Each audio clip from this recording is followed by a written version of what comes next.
Hello everyone, जैसा कि last class में हमने फर्स्ट यूनिट चैप्टर 2 का कंप्लीट कर लिया है। आज हम लोग नया यूनिट स्टार्ट करने वाले हैं कैपेसिटर एंड कैपेसिटेंस।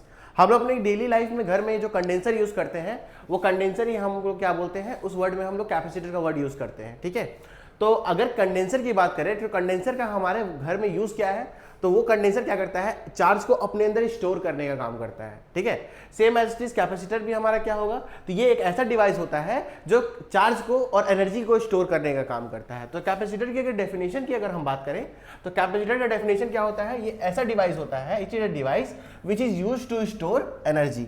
एक ऐसा डिवाइस होता है जिसका यूज हम लोग एनर्जी को स्टोर करने में करते हैं। ठीक है, अब कैपेसिटेंस क्या होता है, जो कैपेसिटर के वैल्यू को रिप्रेजेंट करता है। जैसे मान लीजिए 2 माइक्रोफैराड का कैपेसिटर मैंने लेने गया, तो ये 2 माइक्रोफैराड क्या हो जाएगा, इसका कैपेसिटेंस हो जाएगा। मतलब जो कैपेसिटर कितना कैपेसिटेंस का आपको मतलब कैपेसिटर चाहिए, उसके वैल्यू को रिप्रेजेंट हमारा करता है कैपेसिटेंस।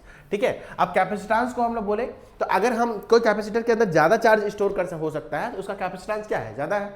और किसी कैपेसिटर के अंदर कम चार्ज स्टोर करने का पावर है तो हम क्या बोलेंगे, उसका कैपेसिटेंस क्या है, कम है। ठीक है, तो कम चार्ज और ज्यादा चार्ज, इसी से हमारा कैपेसिटेंस रिप्रेजेंट करता है। अगर ज्यादा चार्ज किसी भी कैपेसिटर के अंदर स्टोर हुआ तो कैपेसिटेंस ज्यादा है, और कैपेसिटेंस ज्यादा है तो मतलब उस कैपेसिटर का पोटेंशियल भी क्या हो जाएगा, ज्यादा हो जाएगा। ठीक है, तो अगर हम कैपेसिटेंस की बात करें तो हम लोग जानते हैं कि चार्ज जो होता है वो डायरेक्टली प्रोपोर्शनल होता है पोटेंशियल का, कि किसी कैपेसिटर में जितना ज्यादा चार्ज होगा उसका पोटेंशियल क्या होगा, उतना ही ज्यादा होगा। सिंपल यही फॉर्मूला होता है कि charge is directly proportional to potential. Capacitor का चार्ज ज्यादा तो उसका पोटेंशियल भी ज्यादा।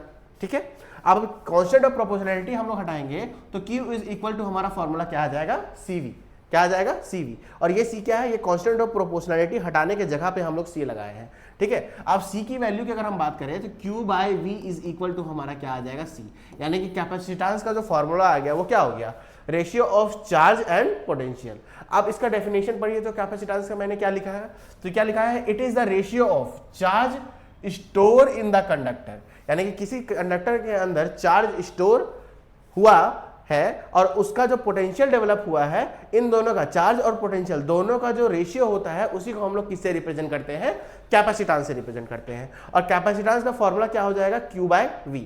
यानी कि ratio of charge and potential is known as capacitance. ठीक है, अगर हम बात करें इसकी, तो इस कैपेसिटेंस की, तो इसका जो SI यूनिट होता है आप देख सकते हो, तो चार्ज का SI यूनिट क्या होता है, चार्ज का SI यूनिट होता है कूलम, और पोटेंशियल का SI यूनिट क्या होता है, वोल्ट। तो कूलम पर वोल्ट जो हो जाएगा वो SI यूनिट हो जाएगा कैपेसिटेंस का। इसको आप एक और वर्ड में लिख सकते हैं जिसको हम लोग क्या बोलते हैं, फैराड बोलते हैं। ठीक है, फैराड। तो याद रखिएगा, फैराड ज्यादातर यूज करते हैं हम लोग अपने वर्ड में कि कैपेसिटेंस का जो SI यूनिट होता है वो होता है फैराड। ठीक है, और ये भी याद रखिएगा कि कैपेसिटेंस जो होता है वो एक स्केलर क्वांटिटी होता है, स्केलर क्वांटिटी होता है। इसका मतलब इसका केवल और केवल क्या होता है, मैग्नीट्यूड होता है। There is no direction of capacitance. Capacitance का कोई डायरेक्शन नहीं होता है। तो हमने कैपेसिटर और कैपेसिटेंस और उससे रिलेटेड फॉर्मूलाज के बारे में डिस्कस कर लिया है कि चार्ज जो होता है वो डायरेक्टली प्रोपोर्शनल होता है पोटेंशियल का, ये एक स्केलर क्वांटिटी होता है। और कैपेसिटेंस का जो हमारा SI यूनिट होता है वो SI यूनिट क्या होता है, फैराड होता है। तो ये हमारा फर्स्ट पॉइंट था, फर्स्ट टॉपिक था। फर्स्ट टॉपिक हमने कंप्लीट कर लिया है। नेक्स्ट टॉपिक में हम लोग energy stored in spherical capacitor हम लोग स्टोर करने वाले हैं, डिस्कस करने वाले हैं कि क्या होता है वो। ठीक है, थैंक यू।